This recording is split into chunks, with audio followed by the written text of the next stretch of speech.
Good evening, everyone. I hope you're doing well. I'm gonna do another rapid fire review because frankly, there's not too much to say about this film. I'm talking about Cocaine Bear, of course. I went to see it the other night on its premiere, and what the hell did I just watch? Honestly, I could end the review right there and just slap a score because that's basically the summum of this film.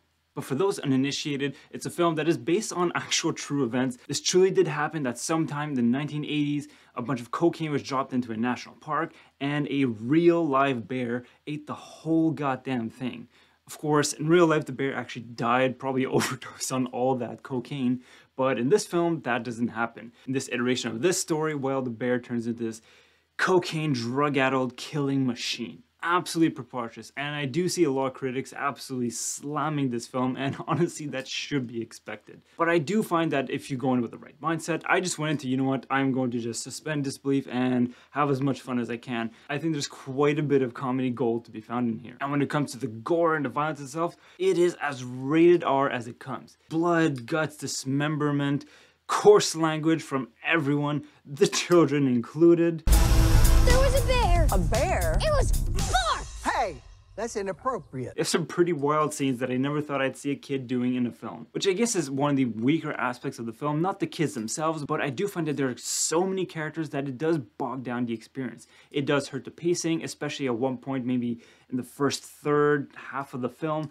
there's just this real dead zone where just being fed information, trying to get to know the characters, but they're not all that likable and they're kind of expendable anyway. But once the action does kick in, it becomes quite glorious in its absurdity. Though another thing worth pointing out is, of course, Ray Liotta passed away not too long ago, and I totally forgot that he would be in this film. Honestly, it was great to see him at least one last time in a pretty major film. And he does have a pretty wild, albeit brief moment in the film. May he rest in peace. Another area worth praising on the film is that the visual effects are pretty sublime. Blood, guts, and gore, once again, it all looks super convincing, and there was nothing uncanny about the bear itself, except for a few moments that were clearly exaggerated for comedic effect, but I never found it to be a detriment to the film. So yeah, is this film totally bonkers? Absolutely, but once again, if you go in with the right mentality, and if you don't go in looking for something too serious, I do feel that you're gonna have an enjoyable time. I mean, I certainly did, though it certainly isn't the film that you're going to be reflecting on for months to come. It's more of a one and done situation,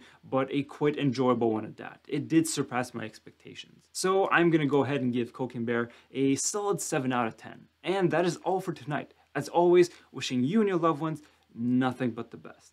Take care and talk to you soon.